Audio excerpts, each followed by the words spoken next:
Waheguru Ji Ka Khalsa, Waheguru Ji Ki Fateh. Welcome back to another episode of Voice of Youth. Today I am joined with two guests as we tackle the topic or raise the question of whether or not it is good to follow a specific kirtani, and what do we mean by that we'll get into as we get into the discussion itself. And as we are tackling, just this one specific question today, the episode itself may be shorter than most other episodes, but nonetheless, we hope you enjoy us bringing up this one question that might get you thinking, might not, it's up to you. So let's bring on the guest now. Waheguru Ji Ka Khalsa, Waheguru Ji Ki Fateh. Waheguru Ji Ka Khalsa, Waheguru Ji Ki Fateh. As you can tell, we are joined by Taman and Himmat today. And like I said before, we are talking about following a specific kirtani. And what do I mean by that specifically? I mean in the sense where do we give too much value to a kirtani in the sense that we then take away from the perspective that we're actually just meant to be focusing on the shabbat itself, the meaning behind it, just enjoying it, to the point where we will like something more because it's done by a specific kirtani, or will like something less because it's not done. Does that make sense to you too? Yeah, that makes sense. Yeah. So, what are your two perspectives on this itself? I'm gonna go first. No, promise. So, to a certain extent, it's all right. Depends on on what level do you like this kirtan? Is it for the tunes? Is it for like the style of kirtan they do? Because basically, at the end of the day, kirtan should come back to like Gurbani. Like what's the meaning behind it? That's the basis.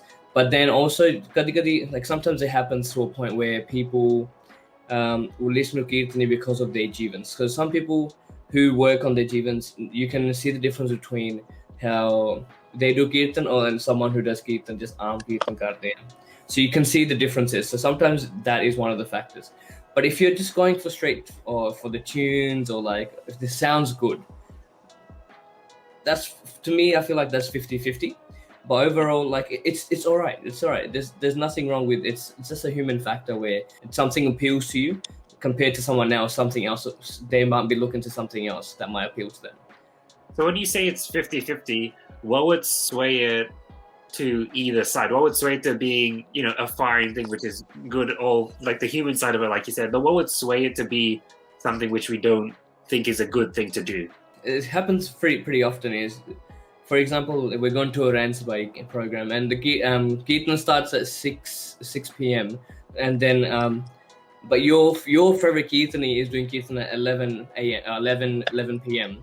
So you're gonna rock up to the Rance bike at 10:50 just to listen to that kirtani. I think that is completely wrong because you're disregarding everyone else. And then at the end, are you there just for one person? Or are you there for the actual like kirtan, gurbani?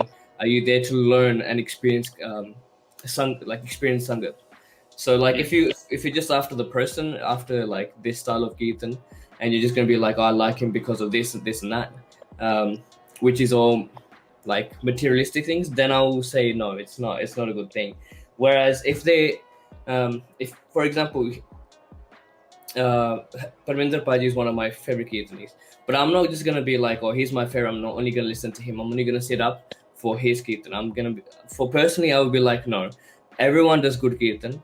Even though I have my personal favorites, I will still go listen to everyone else as well, because at the end of the day, we're not gonna put someone up on a pedestal, because kirtan is for everyone.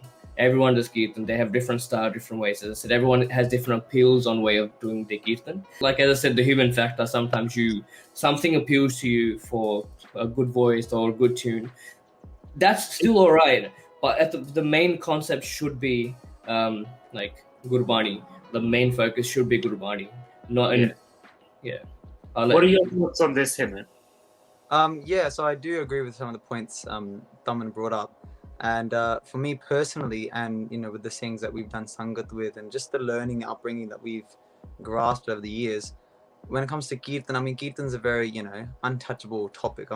People see it just as a form of music, or sangat may see it as a music or just a divan hall, but kirtan is something very precious in Sikhi, and the main focus ideally should be your connection with Guru Sahib and yes, the Gurbani. So those are the two main factors, and I do agree with Tamandeep saying that you know, and it happens. It is like he said, it is, you know, we can't help it that, you know, we are drawn to some kirtanis more than others because we like the style they do, or, you know, we like the way they do kirtan, or we may even know them, and maybe a personal connection to somebody or whatnot. And another thing Taman brought up was the jivan as well. But ideally, we shouldn't be looking through a lens of who does kirtan, and it's not easy. It's easier said than done. But we shouldn't be looking through a lens or asking ਉਹਨਾਂ ਦਾ ਕੋਈ ਜ਼ਿਆਦਾ ਵਧੀਆ ਜੀਵਨ ਹੈਗਾ ਤੇ ਇਸੇ ਕਰਕੇ ਉਹਦਾ ਕੀਰਤਨ ਜ਼ਿਆਦਾ ਵਧੀਆ ਆ ਹਨਾ, or this person, you know, we know what they're like, or you know, like, you know, we shouldn't make it personal. We should be able to be at a situation where we can listen to all kirtan throughout a whole divan and still put our, you know, effort to enjoy it, you know? Because, you know, the things that, you know, I've done sangat with, they say that in like their points are very valid, that the Gurbani is the same. If you think about it, the Gurbani is the same. Guru Sahib's Gurbani doesn't change, and the Kirpa and Guru Sahib's Bani is still the same. So if one bacha, you know, 7 saal da bacha reads one shabad, you know, very simple tunes, you know, very simple and very easy and very quick in 5 minutes, and that same shabad's done on the rance by, you know, by Paraminder Singh or by Manpreet Singh Kanpuri, or etc., that we should be able to enjoy the same shabad sung by 2 completely different people. And that's a person, and it's pretty straightforward, you know, because if you look at it factually, the Gurbani is the same. I guess it comes down to our own mind of where our mind is, and if we are enjoying it, why? Because, you know, everybody's sitting there, the mahal is really good, you know, and, you know, the tunes are great, the kirtan is good, the voice is good, and everything seems great in that moment. But we should be able to, you know, step back and still enjoy Guru Sahib's Bani when it's sung, you know, by, you know, 7 saal bacha, just at a normal program divan. And so personally, if you get down right to the, you know, essence of it, I think kirtan, you know, obviously, and I think we all do know this, that the main essence is the Gurbani side and our connection towards it. It's like a relationship we're making with itself, you know? Yeah, that's one thing that you brought up that is something I wanted to raise, is that when, like, the clear example you brought up, the Sat Sal Bacha, all that kind of stuff. If we had like, I'm not saying we don't have it, because there are people that are up at Ransbais when it's the kids doing kirtan and all that kind of stuff. But if we had a bigger sangha when that was happening, when kids do kirtan and more people were singing with Josh and all that kind of stuff, I'm not saying that doesn't always happen, but compared to other kirtanis, it doesn't all that often. Would you two think that it would be the feeling, you could get a similar feeling to when you would listen to Piper and Winder Singh or something like that? Yeah, 100%, 100%, because it's the kirtan's only made, you know, the way it is because of the sangat, you know? And I'm not saying that, you know, 100 people in one sangat is better than 5 people in one sangat. It can actually be the complete opposite. You can have 100 people and they may be not 100% into it. They may be just there to come to Matatek. They may be there just for family reasons, you know? Or you may have 5, you know, a family of 5 who is really, you know, keen to do kirtan, very enthusiastic about it, and putting in their effort into the kirtan. So both divans can be just as good. It depends on the sangats, you know, where their mindset is and like how much enthusiasm they have in towards putting, you know, their best efforts into the kirtan. That's time galabandi when sangat is, sangat judiya, that's when it's, you know, different. That's what it's different. Yeah, that's the thing itself. Like, I love it because I personally, you know, I'd like to try to go to the youth part of the kirtan more. I don't do it all that often, but you know, I think that's what you got to acknowledge and be aware. I think by bringing this up, hopefully we can get people thinking about it a little bit more. 100%. I shouldn't be looking at it from this perspective where I know some people who have gone to samagams interstate or samagams other places for a specific kirtani itself. And, you know, that's good in an aspect. You get to go to a whole samagam just because this one kirtani is there and it draws you in. But that shouldn't be the reason why you go. With that point, sometimes people, like, it's hard for them to come to a samagam because of work and stuff. So sometimes if there is something, or like for them that has slight value, which as I do agree isn't the best situation. But if it brings you to sangat because of that, for example, that year some certain kirtani was coming, at least you're doing sangat. which is the best good thing about it, because you at the start you're like 50-50, then you're like, oh yeah, I'm gonna go now because this Kirtan. It will be worthwhile now because like obviously we have the local sangat, but then there's this random thing coming down to the Kirtan. But at the same time, that shouldn't be the reason as well. Like if this Smagam's happening, you should be like, oh yeah, sangat. There's gonna be sangat. Guru Maharaj, we're gonna have sangat from Guru Maharaj, and Kirtan's gonna be happening. We're gonna have Amritwala, and we're gonna have all this like ras in one spot, like in one place. So like for some people, it should be like a tika, like Smagam I should be going for anyway. But like sometimes it's just to attract people. To having that extra kirtani just makes it like just easier for people to come through. They want sangat to come. So yeah. No, yeah, because I see it in this perspective as well. It's obviously not the best option, but it is still a good one in the sense where it's also like if you're listening to Gurbani, like doing part or something, and you listen to the part, it's good, it's fine, but it's better if you read it yourself. It doesn't make listening to it worse or a bad thing to do, but it's just you would benefit more by reading it yourself. And the same way in this, if it's not bad if you go there for the kirtani because you're still benefiting, but it'd be better if that materialistic reason wasn't why you went there itself. But one other thing I wanted to bring up, and this was all I had, and then we can open it up to you too if there's anything that you wanted to raise regarding this, is that do we risk losing styles of kirtan or anything of that sort by focusing on the kirtani itself more than the shabads as we've brought up? Can you elaborate? Like, do we miss styles? What do you mean? So I'm not going to mention names, but someone once mentioned that the style in which they do kirtan, I don't know the specific details of it and whatnot, but that it's starting to die down more because people don't really listen to it all that much, or that people don't do it all that much. Yeah. So do you two think that that's something that could be a reality? Obviously it is if that person has brought it up, but in the sense that, is that fine? Because things change over time. It's not like we're trying to, get rid of the past. Let's let the past die and all that kind of stuff. Yeah. But it's just something that happens over time, right? Is it a problem, do you two think, if we do it that way? Or do you think it's just a natural thing that happens? There's not much we can do to it. Well, like, I think... No, sorry, go ahead. It's all good. So what I was thinking was, personally, and personally, I think when it comes to Pratan Raga Sangeet and the Rag style of Kirtan, that we 100% need to preserve.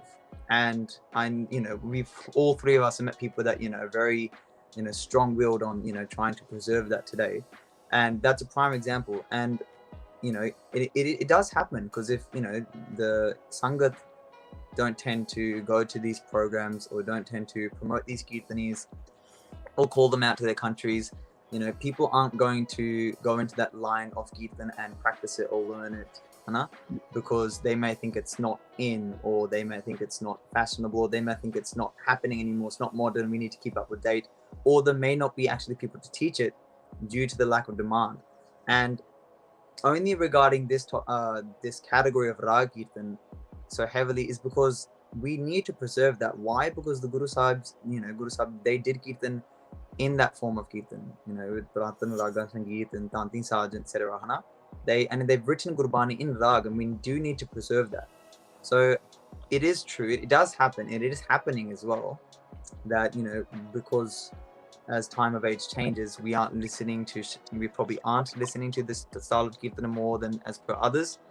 And I think it is risky. Chalo, with other styles, they change, they come and go. For example, you used to have the way Sant Ishwar Singh, when he used to do Kirtan with Tolki and Chene, and as in the last 50 years or so, Khan Kirtan Jata styles come out a lot more now as well.